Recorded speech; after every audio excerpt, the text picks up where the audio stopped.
Prime Minister Memorial has written a letter to Rahul Gandhi to return letters written by India's first Prime Minister Jawaharlal Nehru. In a letter dated 10th of December, the PM Memorial member Rizwan Kadri has written to Rahul Gandhi urging him to return the original letters taken by Sonia Gandhi in 2008 or provide photocopies or digital copies of the same. These letters were originally entrusted to the Nehru Memorial Museum and Library in 1971. However, they were reportedly packed into 51 boxes and sent to Sonia Gandhi in 2008.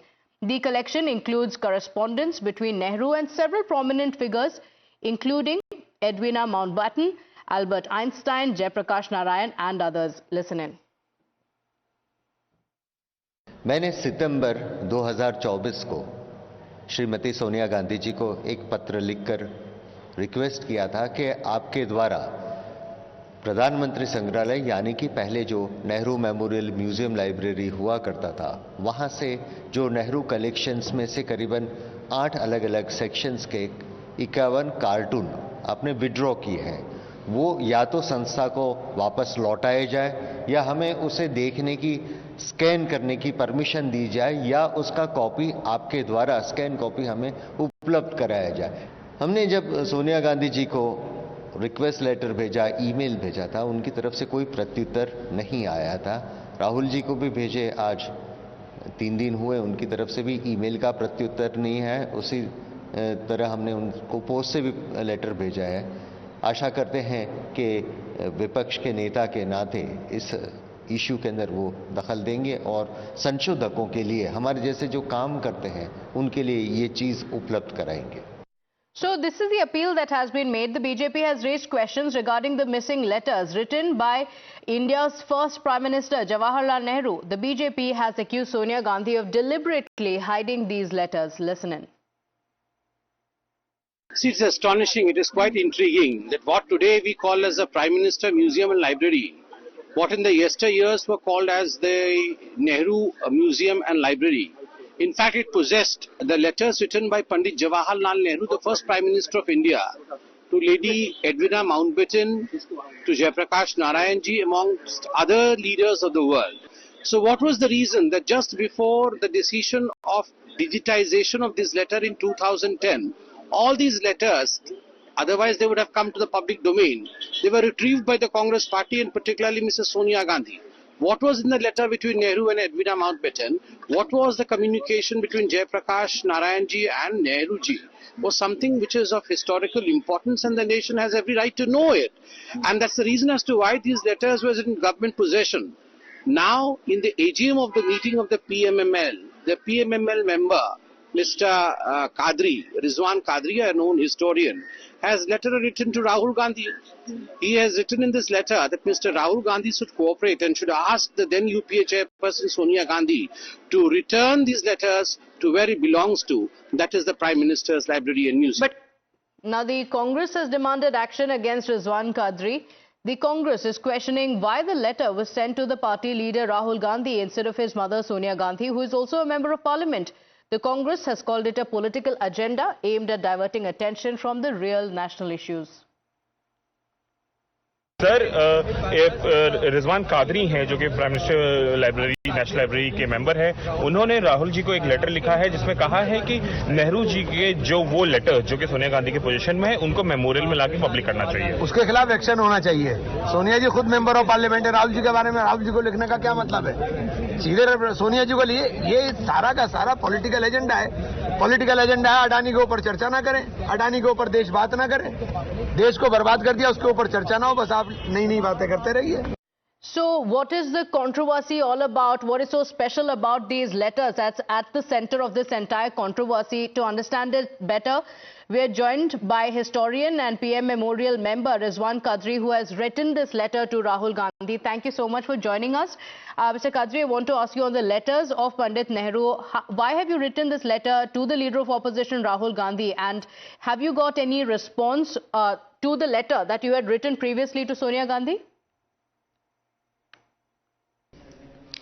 मैंने सितंबर 2024 में श्रीमती सोनिया गांधी जी को request letter लिखा था कि आप हमारे संशोधन कार्य को आगे बढ़ाने के लिए आप मदद करिए, हमें प्रोत्साहित करिए और ये कलेक्शन हमें देखने का परमिशन दीजिए। आइदर आप इस शोध संस्थान को ओरिजिनल कलेक्शन वापस दें या उसका कॉपी वापस दें, मगर उनकी तरफ से कोई भी जवाब न आने की वजह से मैंने चाहा कि ये पत्र मैं उनके सुपुत्र और leader of opposition Shri Rahul Gandhi ji को लिखूं, वो हमारी बात को समझे और हमारे संशोधन को प्रोत्साहित करने के लिए हमें मदद करें। इस वजह से मैंने ये दूसरा पत्र श्री राहुल गांधी जी को लिखा है। ओके, तो इस लेटर्स में क्या है? There's a lot of conversation around what is the content of these letters. Can you tell us a little bit about why is it that you want these letters back from Sonia Gandhi ji and why were it given to her in 2008? ये मूल Nehru papers का एक part था और ये collection मैंने तो कभी भी देखा नहीं है। नेहरू पेपर्स देखने के लिए पहले पंडित जवाहरलाल नेहरू के फैमिली के डोनर के तौर पे श्रीमती सोनिया गांधी जी का परमिशन लेना आवश्यक होता था, मगर जब 2019 में इस संस्था में जब नॉमिनेटेड मेंबर के तौर पे मेरा अपॉइंटमेंट हुआ, तब कंटिन्यूस हमने डिमांड करा कि लेडी माउंटबेटन और पंडित जवाहरलाल नेहरू के बीच का ये जो कॉरेस्पॉन्डेंस है ये दिखाया जाना चाहिए। बाद में पता चला कि वो कॉरेस्पॉन्डेंस अवेलेबल नहीं है, तो हमारे साथी सदस्य बुजुर्ग राम बहादुर राय जी ने बताया कि पास्ट में उन्होंने कोशिश की थी और पुलिस कंप्लेन हुआ था, उसके बाद ये कलेक्शन यहाँ पर ही रहा था। मगर ये वापस हमको नहीं दिखाया गया और उसके बाद कंटिन्यूस एजीएम में इसके बारे में जब बात हुई तब सभी सदस्यों ने कहा कि ये कलेक्शन इस संस्था को वापस आना चाहिए और इस दिशा के अंदर अगर जो भी कार्यवाही करना है, अगर लीगल ओपिनियन लेना है तो लेना चाहिए। 2024 में फरवरी में जब एजीएम हुआ तब दोबारा हमने बड़े पैमाने पे इस बात को वापस रखा और मिनट्स के अंदर मेंशन किया गया कि सोनिया गांधी जी के कहने पे उनके प्रतिनिधि ने 2008 की साल में ये 51 कार्टन यानी बहुत बड़ी तादाद के अंदर ये कलेक्शन को विड्रॉ किया है। इसके अंदर जेपी कलेक्शन है, एडविना माउंटबेटन का कलेक्शन है और दूसरा अलग अलग टोटल 8 कलेक्शन है जो राष्ट्र के इतिहास के लिए राष्ट्र की धरोहर है और इसको जानना समझना बहुत जरूरी है। अगर मैं सरदार वल्लभ भाई पटेल पे और महात्मा गांधी पे काम करता हूं तब भी मुझे पहले प्रधानमंत्री पंडित जवाहरलाल नेहरू को जानना समझना आवश्यकता है और इसी वजह से इसकी बहुत इंपॉर्टेंस है और मेरी कोशिश है कि वो मुझे दिखाया जाए। ओके, तो आप कह रहे हैं कि the people of the country deserve to know it and they should get it, but what would your response be to those who are saying within the Congress party as well that the letters with Sonia Gandhi are private letters, that these are private letters that have been written, so why speak about them now? यह Nehru papers का एक part था। पंडित जवाहरलाल नेहरू की स्मृति के अंदर Nehru memorial की स्थापना की गई थी और ये अभी तक तो 2008 तक तो इसी संस्था के अंदर ये सारा कलेक्शन रहता था। भारत के पहले प्रधानमंत्री को जो भी कॉरेस्पॉन्डेंस लिखा गया है तो वो उन्होंने इतिहास के अंदर अपना योगदान दिया है, भारतीय संस्कृति की महत्ता बढ़ाने के लिए उन्होंने अपने वक्त में योगदान दिया है। तो पर्सनल कॉरेस्पॉन्डेंस क्या हो सकता हैगा? तो ये सारी चीजें राष्ट्र की धरोहर है। पंडित जी का अपना एक पत्र व्यवहार है जो इसी संस्था के अंदर 2008 तक तो यही था। तो ये सारी चीजें संशोधकों के लिए उपलब्ध कराई जानी चाहिए जिससे उसके माध्यम से एक नया इतिहास पता चले और मिसिंग लिंक्स उसके माध्यम से जुड़ सके। Okay, so देश का इतिहास पता चले, but Mr. Kadri, can you tell us the reason why these letters are extremely important to understand the history of the country better? जैसे लेडी एडविना माउंटबेटन का जो पत्र व्यवहार है जो मैंने तो कभी देखा नहीं हैगा, तो उसके अंदर क्या ऐसी बातें लिखी गई हैगी।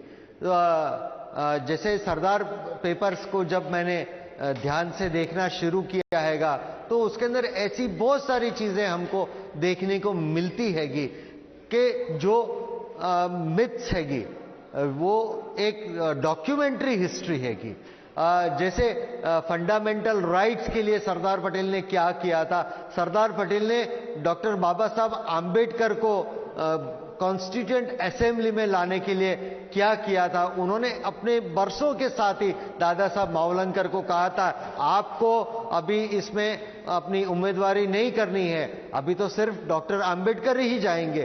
तब पता चला कि सरदार ने राष्ट्र को पहले चुना था, नहीं किसी व्यक्ति को। उनको पता था कि डॉक्टर बाबा साहब आम्बेडकर का अपना पहले के फेज के अंदर योगदान है और राष्ट्र के विकास के लिए उनका योगदान आने वाले दिनों में भी जरूरी है।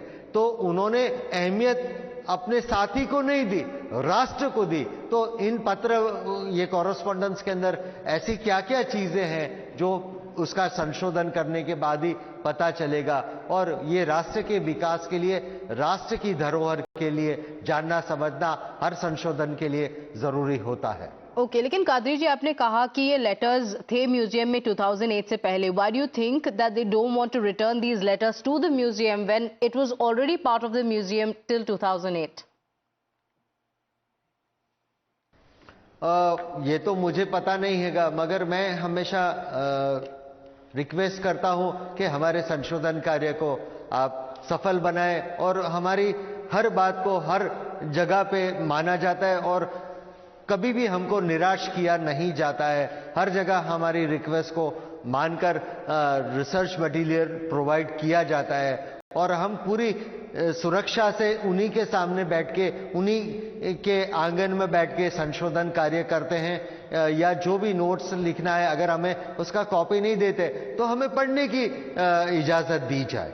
Okay, all right, Kadri ji, thank you so much for joining us on the broadcast, for telling us the significance of these letters. It's at the center of a big political controversy, but you've said how this is significant to know the history of the country better, on how people deserve the truth, and that's the reason why these letters should be made public. Thank you for joining us. On that note, we're slipping into a short break here. We'll be right back.